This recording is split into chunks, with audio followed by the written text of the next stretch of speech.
Baby, we got some tea for y'all today. Listen, I'm gonna go ahead and let y'all know. Spoiler alert, spoiler alert, spoiler alert. We have got to talk about the departure of Nneka from the Real Housewives of Potomac. Is it any shock? Let me know in the chatterization down below. We're gonna get into that. Before we do that, make sure you guys hit subscribe on this video. Make sure you guys like this video if you like reality TV related content. And of course, guys, we got to talk about it. Housekeeping, get it out of the way. The book comes out tomorrow or tonight at midnight, whichever you may desire to download it. All right, go ahead and pre-order it now. And of course, you can actually order your physical copies tomorrow. All right, with that being said, let's get back to the tea. Shout out to our friends over at the Bro Chat, okay? Now, I don't know why when the Jasmine brand posted this back a few weeks ago, and everybody was asking Nneka while she was on the interview rounds whether or not it was true what the Jasmine brand had exclusively reported that she had been let go. Okay? Dismissed. Okay, but we got another dismissal to talk about. So stay tuned, okay, because that is where the spoilers begin. All right. We got the news here, and then the spoilers begin. All right, just to warn you. All right. So, of course, my assumption, and I could be wrong, my assumption is this. Well, let me get to the story, and then I'm gonna tell you what my assumption is, right? Because this comes to us from People Magazine, courtesy of our friends over at Bro Chat, right? Now, Nneka, I can't recall if how to exactly pronounce it. Confirms her departure from the Real Housewives of Potomac after one season. People Magazine with the exclusive. She tells the outlet, "I will not be returning for season 9 of Real Housewives of Potomac." Duh. Okay. Now, it says her exit comes as the Potomac resident continues on her journey to have a child. At this point, after multiple failed fertility procedures, I have decided to make expanding my family my ultimate priority. Thank you to the fans that have supported me along the way this season, especially regarding my difficult IUI turned IVF journey and the stigma surrounding infertility. All of the kind remarks have genuinely kept me uplifted and have fueled my determination to continue to share my story. Now, let's get into it. Let's get into it. All right. You know, we got the tea and now we got the talk. So, my assumption could be one of two things. One, Nneka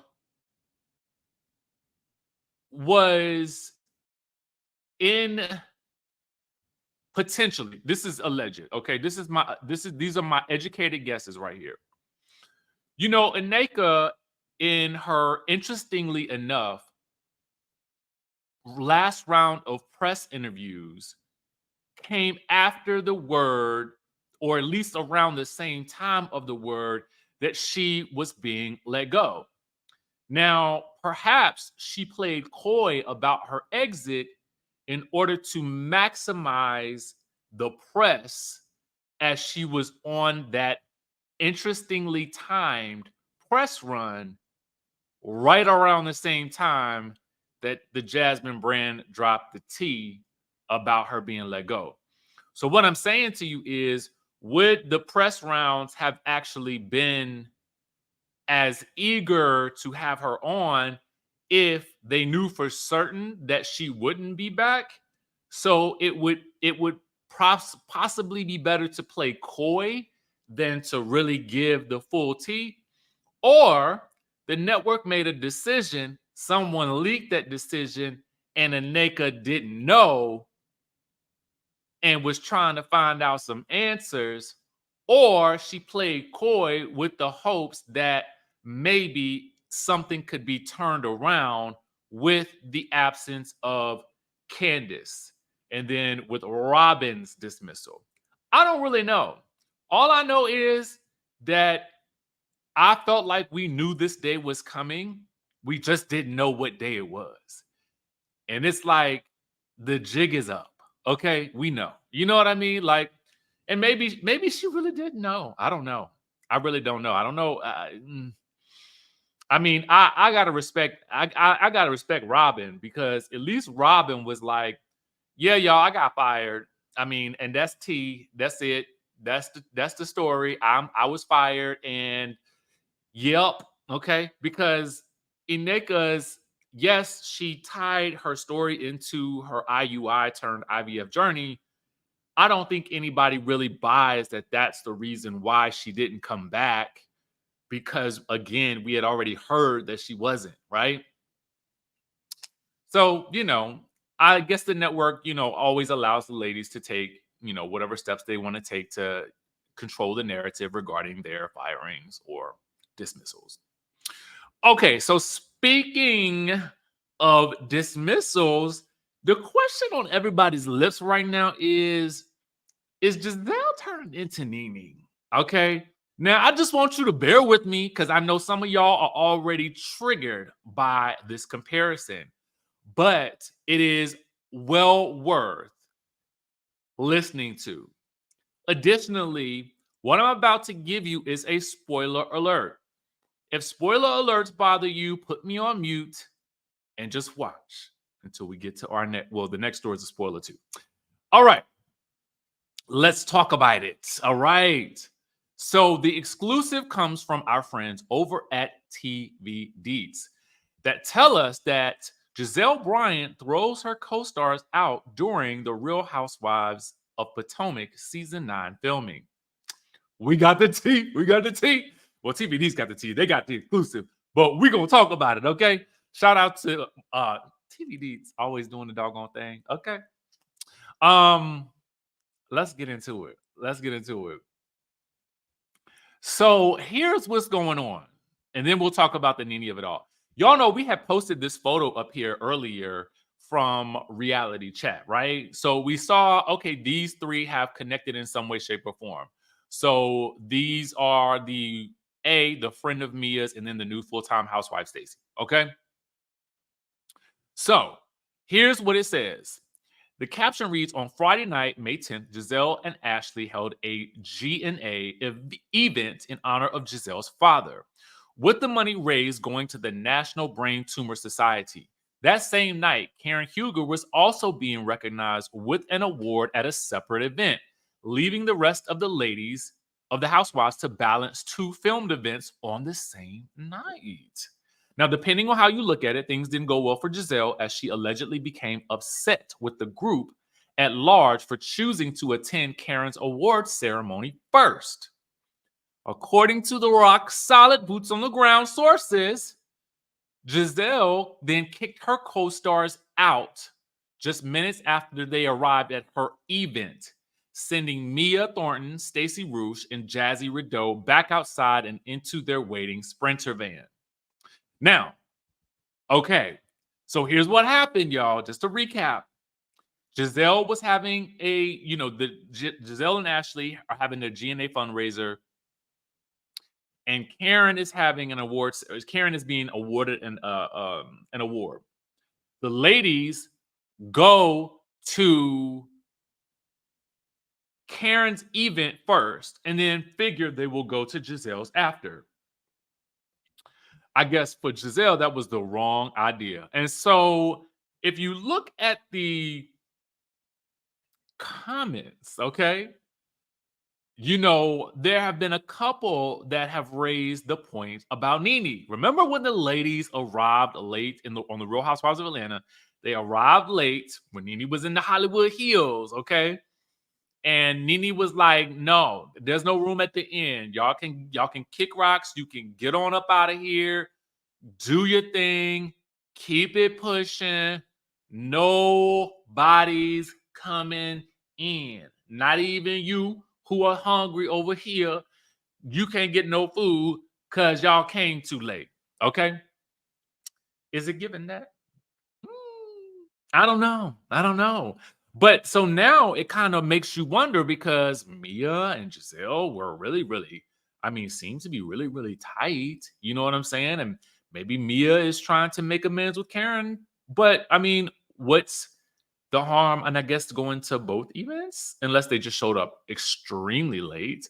But then we also know that Mia did get that first chair last season that did not go to Gizelle. Don't know how any of that will play or factor into any of this, if it does at all. These are just the questions that we have to ask, as we, of course, love to do our speculations. Okay. So that's the tea for that. All right. That's the tea for that. Now, we got some more tea for you. Okay. Okay. I told y'all it's tea time today, baby. So, do you guys remember a few weeks ago, just a few short weeks ago, we had talked about a woman named Angela Reed? Do you remember that? And it is being reported, and this was the Neighborhood Talk exclusive, that Real Housewives of Atlanta was allegedly going to sign on the wife of Sheree Whitfield's ex-boyfriend, Charles Oakley. Well, that woman is Angela Reed. Okay. Now, we had spoken about this. And so it turns out that she has indeed been testing. This is really a thing. She has really been testing. So here's the thing. Now, with Atlanta right now, let me give you guys some disclaimers about it.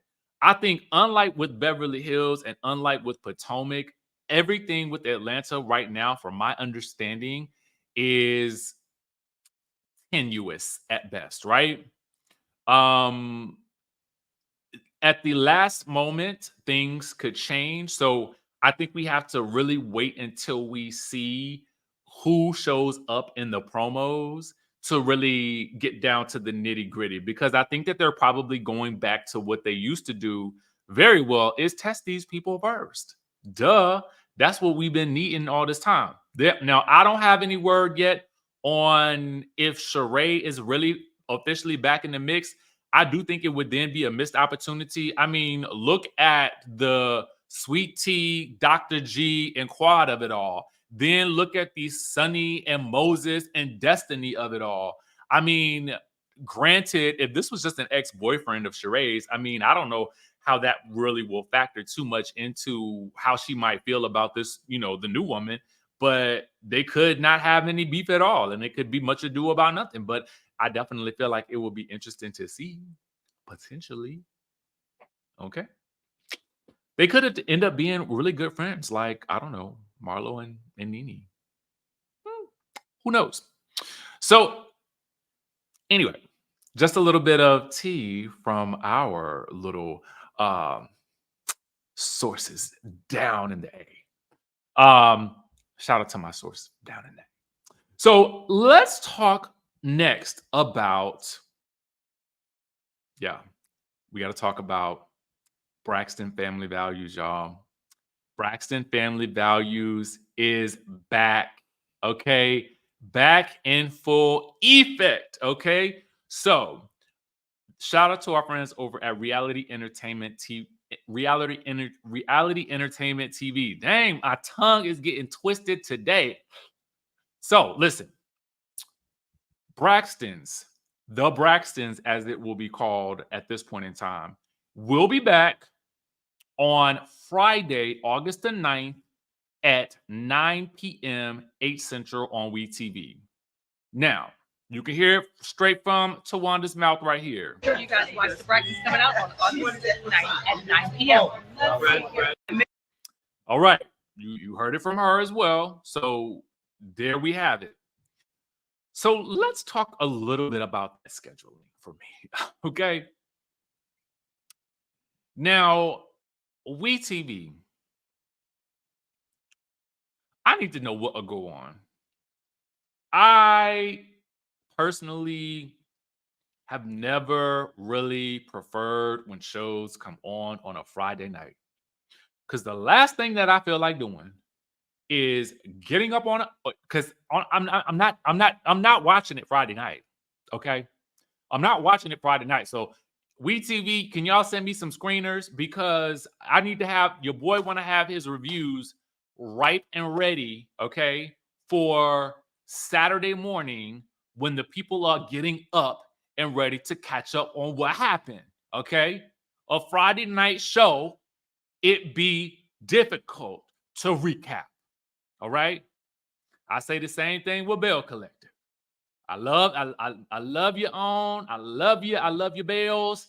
But Friday nights be the most difficult night. Ain't nobody trying to be sit up in the house watching the TV, okay? I'm trying to be out at the dinner, at the fine dining, okay? That's where I'm trying to be at. So I know I need for y'all to figure this out. Shuffle some things around. I don't know. Put it on a Tuesday. I mean, what's going on a Tuesday? You know what I mean? I don't know what's going on WeTV on a Tuesday. What about a Tuesday? Okay. Either that or send me some screeners, please. Send your boy some screeners so I can have these things ready to go. And so business can keep moving. All right. Because I want to recap this show. So there is the tea that we got for you guys today. Okay. I have not watched The Real Housewives of New Jersey yet. I am in heavy book promo mode. I think I'm going to be doing Fox 5 tomorrow morning at 11 a.m. Don't know if we'll have a video before that, but we will be going on there to promote the book and, of course, talk all things hot topics. So with that being said, make sure if you are in DC, tune in to Like It or Not lunch hour tomorrow at 11 a.m. Eastern Standard Time. All right? Because, of course, as I stated earlier, the book comes out tomorrow. And with that being said, we will end on the promo for last book, where we left off last time. So, Desiree Davenport, what are you hoping to accomplish with this show? Honestly, I've lost everything in the most horrible way possible. And listen, I want it all back. I'm willing to build it piece by piece, and I mean brick by brick. Oh, honey, she is done. I bet you a Birkin she doesn't last all season with us. Just watch. I'm Misha Hill, and I'd like to consider myself the matriarch of this dynamic group of ladies. I mean, someone has to keep them under control. I'm Davita Delaney. I mean, I think I could teach these ladies a thing or two about how to get and keep a good man. They said she was a gold digger. She ain't hear that from me. I'm just really looking forward to being surrounded by other empowering bosses. Yes, I know exactly what she's doing. And if she keep playing in my face, I'm gonna have to let her all her dirty little secrets, just like she did to me. And I'm not playing. Let's get this straight. If I brought you into this circle, I just as easily can take you out. She ain't running nothing over here, okay? She needs to be worried about running that household and worried about why that husband of hers is never at home. Oh, hell. Ooh, child, this is about to be a mess. Oh my God, I hate mess. What in the world did I get myself into?